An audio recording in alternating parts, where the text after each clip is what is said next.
All right, Timothy, come right in.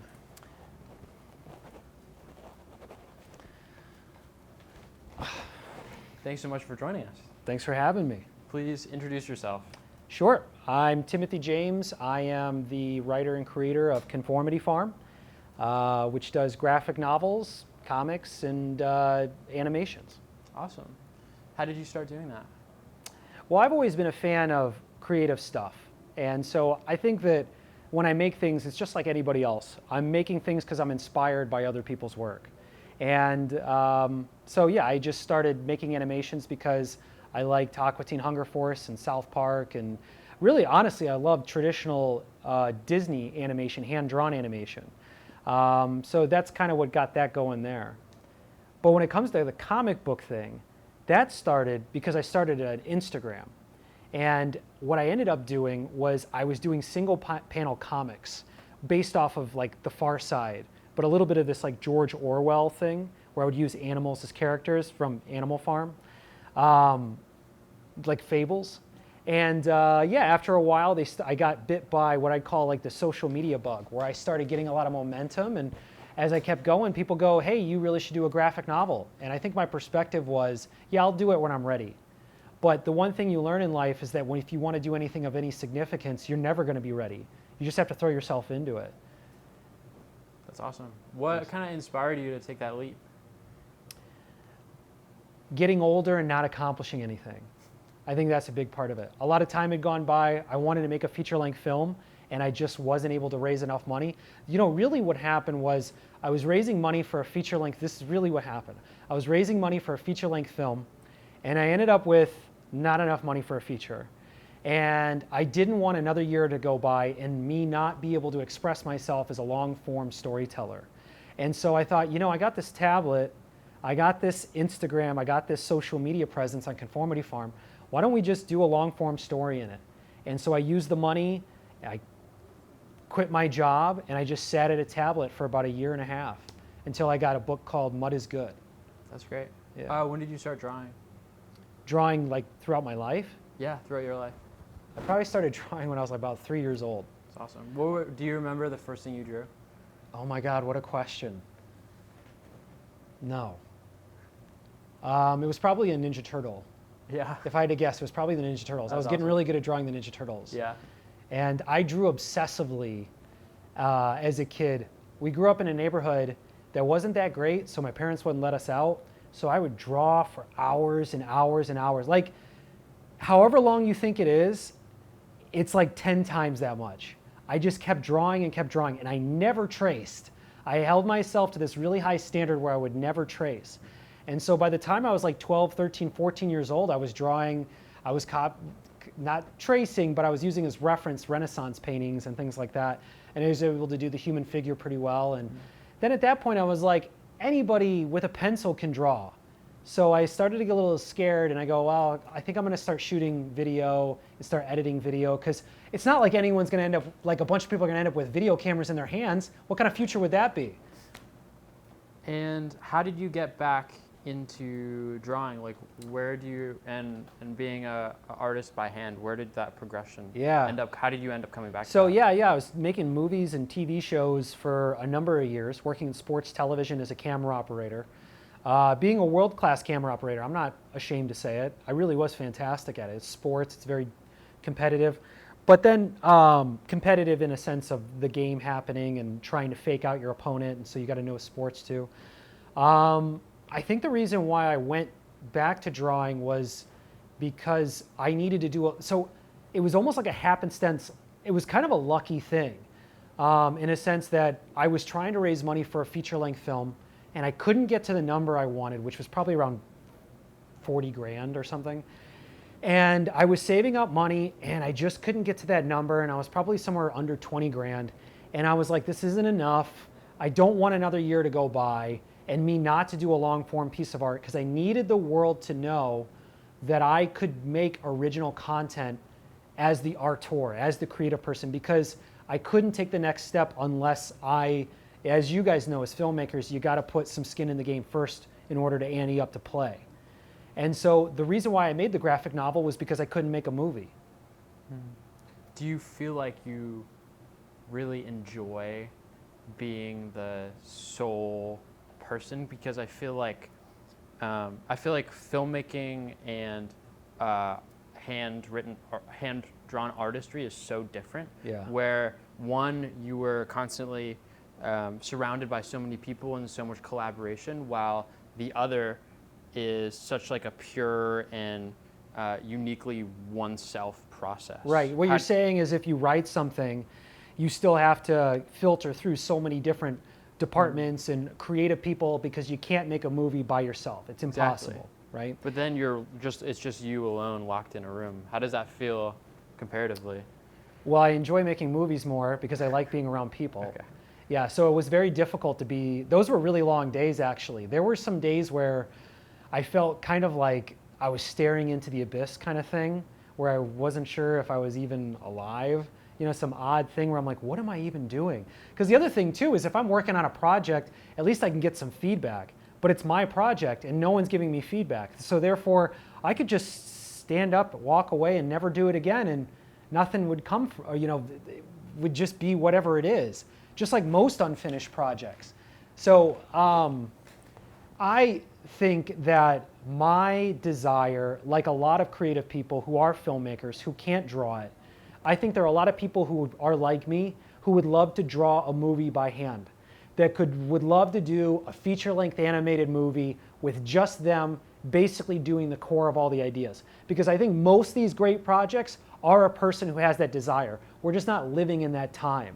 So it's very satisfying that ultimately I'm the one who's doing the deep lore building of the world. How does it look? How's the shape of the character? The dynamic of what's happening. But I would argue that movies are probably better because having other creative people involved ultimately delivers a higher product. Great. I'd love to talk about your first comic, Mud is Good. Can you tell me how? Sure. So basically, I put out this graphic novel. So basically, the pandemic happened. And if anybody remembers the pandemic, I don't know if you do, but if anybody remembers the pandemic, people were sheltering in place. And I had this money, and I had beat the pandemic. I was already sheltering in place because I had quit my job. I was living off of this money I had saved, and I was going to make this graphic novel. And so I didn't have a story. I'm not particularly a writer. I'm a visual person, but I do have stories to tell. And so I woke up every day I would wake up. This was my writing process. Every day I would wake up, and I sat down at my tablet, my Cintiq tablet, and I would draw just a scene that I wanted to see me made. What's something that just for whatever reason spoke to me. And it could be a setting and a character in a setting or a composition. And as soon as I had enough for me, this is where it works better for me. Because if you're writing a screenplay, you need other people to understand what's going on. And it needs to be pretty much perfect because other people are using it and using it to understand things. For these particular, what we could call reference drawings, these reference drawings only needed to be understood by me. Therefore, once I got that form and I could look at it and go, blink a couple times ago, if I came back to this with no memory, I would know what I was trying to do. Then I would move to the next page. And I would do 10 of those a day. And then I would move on with my life. And I did that every day for 30 days. And then I had 300 pages of just stuff that I wanted to see. And that's how I started the book. And the funny thing is, 0 of those pages made it into the book. But it got me started. Did I answer your question? Yeah, definitely. Okay. And what was the next step to that? The next step to that was, so I developed those pages, and I was working in a warehouse. I think it was like 10,000 square foot warehouse. And so I developed the pages, and then I spread I printed them out, and on one side I spread them on a 10,000 square foot warehouse floor, cement floor, and I looked at them from that perspective. And I started moving them around, and I can't believe I'm actually telling you my process. I moved them around. I think this scene should go before this scene, and I did that over and over and over again, probably close to 50 some odd times. Then I cut them, and honestly, even from that version of the book, I think that version of the book that I'm telling you about, which is a couple months later, that probably only has 1 or 2 drawings that made it into the book. So my process is constantly cutting and then reformatting it or reformulating what I'm doing, and then kind of spreading it out again. I think honestly, the one thing I probably learned from Mud is Good is that at some point you just got to stop, because if you keep doing this, it's never going to be perfect. So you got to at some point go, I'm going to stick to this, and therefore I need to nail this to the ground so it's something that consumers can have. And so ultimately, when the pandemic happened and I did the 140-page version of Mud is Good, and all these people on Instagram are watching the progress and they're rooting me on, and everyone's at home because it's the pandemic, and I'm getting all this feedback from people. After about a year, I was able to put a graphic novel out, and that's what Mud is Good is. Can you now tell me about Mud is Good final project? Yeah, so I did it, and I'm happy that I did it, but you know what? I had a pleasant surprise. What if I told you every single copy that I printed, all 5,000 copies, are sold, and they sell within a few months? And I've sold them around the city of Chicago and some of the other areas, but I wouldn't say Mud is Good as my magnum opus. Mud is Good is me finally putting something out there. And the problem is that version of the book has a lot of story issues, has plot holes.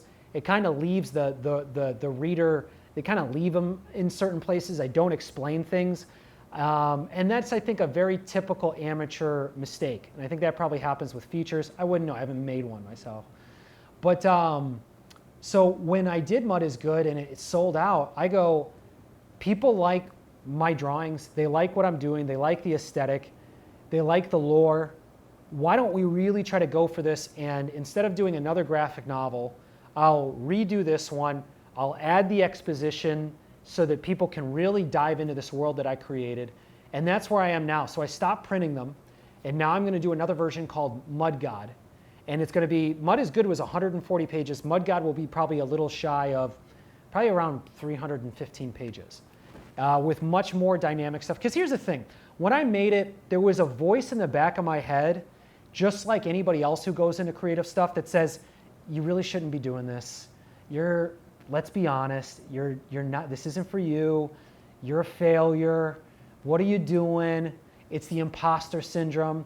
It's the self-sabotage narrative. And so I got through Mud is Good through sheer will, but let me tell you something. I really, at the core, didn't believe in what I was doing. Like, I believed in me. I expressed myself as an artist because I'm an artist and I've worked on films. I had enough in the chamber, enough ammunition to shoot something out, but it was the public, it was the city of Chicago who elevated me, who said, I want more. And they looked at me like a real graphic novelist, as a real storyteller. And I realized at that point I was that. And that's where we are. And so instead of doing something completely new, I wanted to feed into that. I think the reason why people buy Mud is Good and buy the Mud Pillow stuff is the same reason why I don't buy stuff when I go into a comic book shop. I mean, how many ripped superheroes are you going to make books of? You know what I'm saying? Or really hot chicks. There's cute stuff a little bit, but I'm saying there's a lot of people with money burning in their pocket, and they say, give me something that can allow me to forget my life, and something that's different from the rest of this stuff, because if it's going to be escapist, it's got to be something different. And so I looked at it and said, what's not on the shelves? And that's what I came up with. A little bit of social media telling me what they liked. They really went crazy for the Mud Pillows. Let me tell you, I wouldn't have bet the farm on Mud Pillows, but the internet just said, we love this, more of this. And so it was like a concoction of all those things. And so I sat down with the confidence given to me by the city of Chicago, by the people in the comic book shops, by the independent people who looked at me and said, no, you are that thing. And with that confidence, I was able to sit down and create this next installment that we'd like to have out before the holiday season. Great.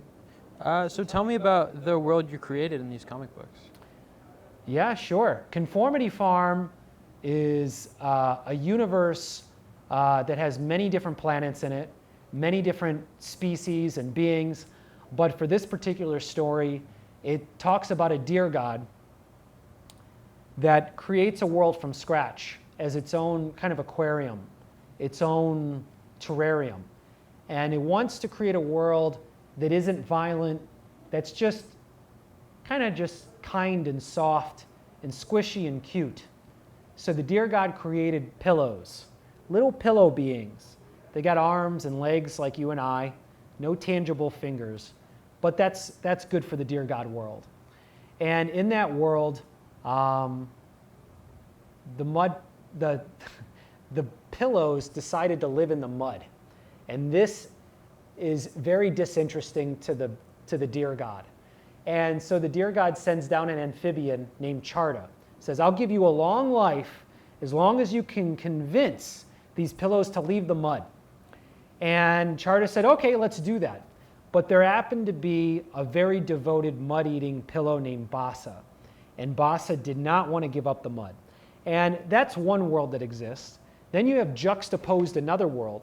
You have the Cat Federation, a federation of cats on this autonomous ship that are all engineers. Some of them are engineers in many different focuses.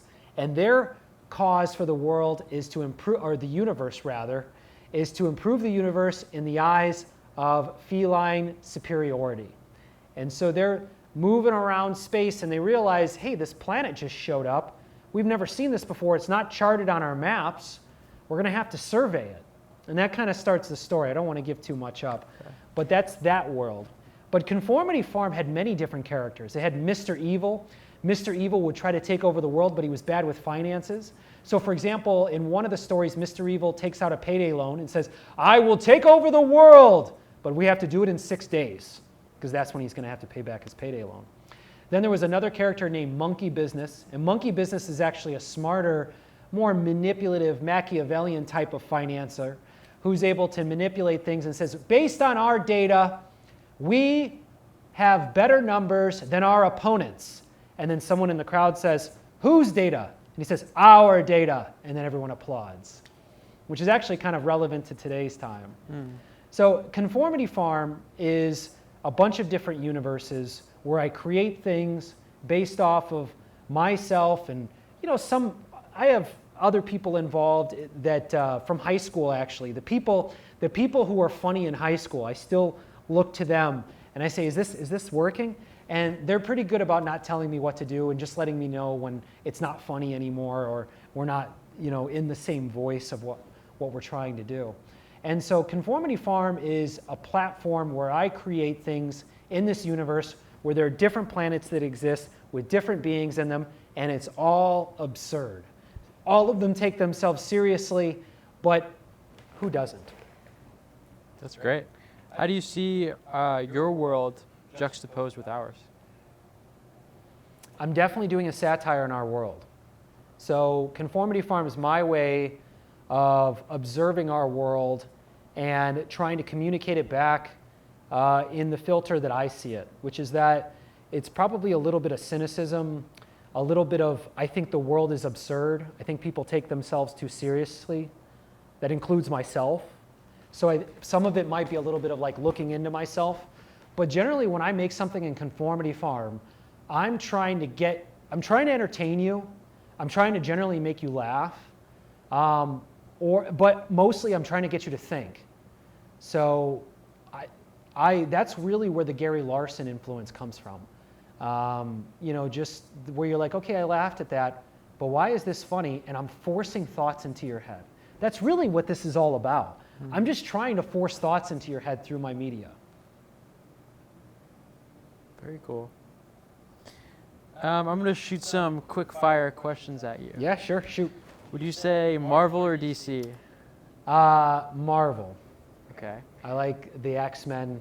I like Spider-Man. Yeah, Superman's cool, but, Marvel. Villain or hero? Oh, wow. The villain. I think the villain. Are you asking me just what I prefer in general? I love a great hero, but I think villain is really where we're at with storytelling, with contemporary storytelling, because nobody's Superman, nobody's infallible. That's just not how humans are. Best comic book character of all time? Whoa. I'm gonna have to think about this. Yeah, take your time. Best comic book character of all time. I love Wolverine, but you probably have to give it up to Flash Gordon. I think that's the correct answer. But my answer is Wolverine. I love Wolverine. Little short guy who takes crap from nobody. You know what? I actually take that back. I think that Todd McFarlane's Spider-Man might be the greatest of all time. Because we haven't even we barely even pushed it from where he's at. I would actually say that comic books have gotten more static. Todd McFarlane contorted Spider-Man. He put his feet up by his ears and stuff like that and just manipulated him. I would say Todd McFarlane's Spider-Man. Yeah, that's final answer. Favorite comic book movie adaptation?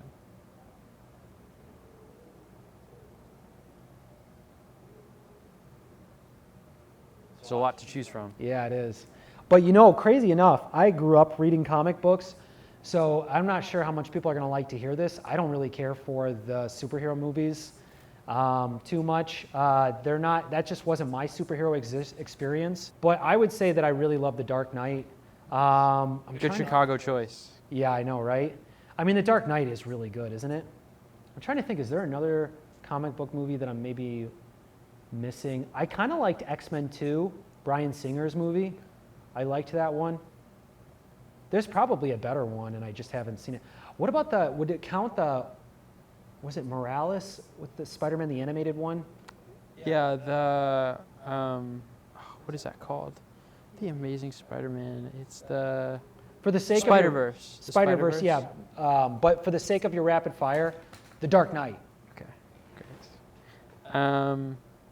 What's your favorite panel you've ever scripted? Oh, it'd have to be the one where Bassa says mud is good. So I started randomly putting out panels of the book on Instagram, and this is when this was like there was no momentum at all. And I put out a panel that says it's got just this little squishy character, and he's looking at his little minions, and they got little staffs, and there's a fire, and he says, "Those who..." I'm paraphrasing, I really should know it, but it's something like along the lines of those who love those who are on the other side of the land. They love the things that you hate, and they hate what you love, and they hate you, and they hate mud because they're all mud eaters, right? And he says mud is good, and then that post got like 7,000 likes, and it had thousands of comments underneath it. And you gotta remember, like before this, I had like 30 followers. Like I don't exist. And I just got a bunch of people saying mud is good, mud is good, mud is good. So ultimately that's what I ended up naming the first version of the book. So the mud is good panel, without a doubt, is my favorite panel so far. Awesome. Yeah. What comics or writers would you say have influenced you? Or artists? Well, I think Todd McFarlane's a really big one. But I would say, yeah, that's tough. I love the Renaissance artists. I think classical Renaissance art, I think my biggest influence was probably the early 9 old men of the Walt Disney animation studios. I think that animation is the highest form of art that can be expressed. And I think that a couple centuries from now, animators will be considered the highest form of art that exists. So I would say contemporarily, I'd say Glenn Keane is probably my favorite animator right now. But it's kind of a dying breed. There's a guy named in Australia, he's younger than I am. His name's Felix Colgrave. He does incredible stuff. He did an animated short called Double Kings. I highly recommend seeing it. I'm sure it's up to like 50 million views on YouTube. I'd love for you to talk about your animated shorts that you've been doing.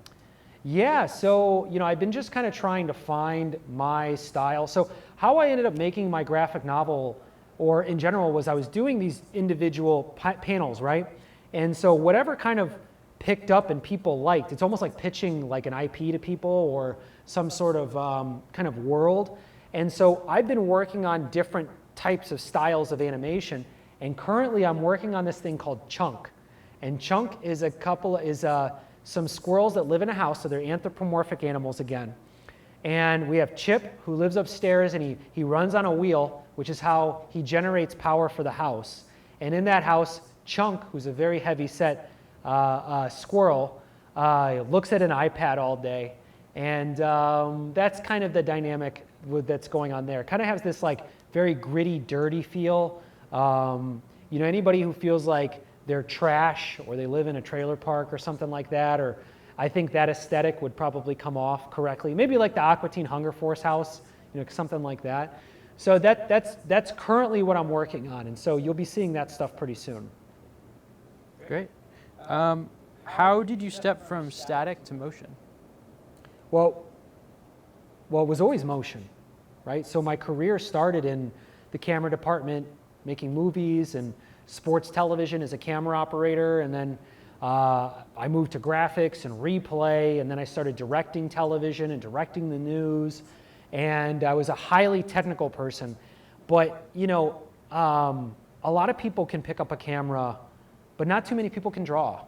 And so what happened as a creative was that even though I was doing well, and as you guys know as filmmakers, it's tough out there. You know, no matter how talented and passionate you are, it's very difficult to stand out.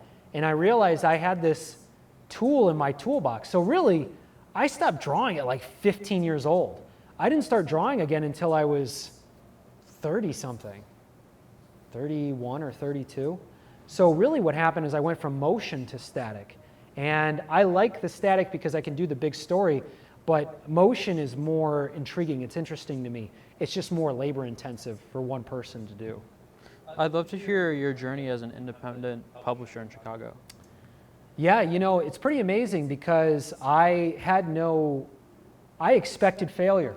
So if you're willing to finish a big project like that and you expect the chances are 95% that I'm going to fail and you still do it, you're onto something. So I poured my heart into this book and I said, well, now you got to sell it. So I was selling some through social media and people were buying it through the Instagram. But I feel like, you know, if it's a physical product, it needs to exist on a shelf. And lo and behold, the city of Chicago is so generous to independent creatives. And pretty much every single comic book shop was willing to let me put my book on their shelf. And I think it was mostly a goodwill thing. Like, yeah, sure, thanks for making the thing. The thing that was surprising was coming back a month later and they're all gone. So my first thought was, oh, they think that my book is weird. I'm just thinking of a bunch of like catastrophic things. They think it's weird. They don't want it on the shelf. And then they're like, no, we sold it. Here's the money for selling it. So then I'm like, okay, well, let's do a print run. So I talked to an investor and I print 5,000 copies. We seal it, of course, because it's 140 pages. No offense to the independent comic book makers here in Chicago, but most of the books on those shelves are 12 drawings and then they just print them on a Xerox and then they staple them and they put $1 on it. And generally they probably don't even come and collect. They're just that they just accomplished a goal. I kept putting them on the shelves and they kept selling. And I'm like, well, the truth is in the pudding, right? Like I don't need anybody to tell me, you know, a lot of critical people around me were saying, this is really strange. Maybe you should go do something else. The truth is in the pudding. The people bought it and it was Chicagoans. So there's thousands of copies of my book somewhere around different apartments around the city of Chicago. So honestly, without Chicago, we wouldn't even be talking right now. Honestly. Great. That's awesome. I'd love to just take a moment for you as the interview wraps up, just to plug what you'll be doing in the future and where everyone can find you. Yeah, sure. Look for me on Conformity Farm. Luckily enough, a lot of people aren't using that, so you can find me on Instagram, you can find me on Facebook. I mostly engage on Instagram first, but we're on X, we're on YouTube, conformityfarm.com is totally fine. But look for me to drop a lot of vertical animations. We're going to be doing a lot of that. Once Mud God is done, so if you're interested in supporting what I'm doing, just go to conformityfarm.com and pre-order the next book because we sold out of Mud is Good. I'm done running that book. So we're going to do another one. It's bigger. It's more epic. I've learned a lot from the first version, and I want to do a book so that I can put it out there because I don't mind coming back to graphic novels, but I'm a filmmaker and I'm an animator. I want to do moving pictures, as you say, right? And so, yeah, go there. Pre-order the book, or you can follow me on those pages and wait for it to come out on all these different platforms. Conformity Farm is the way to do it. Great. Yeah. Thanks so much for joining us. I wish you much success in your future. Thanks for having me.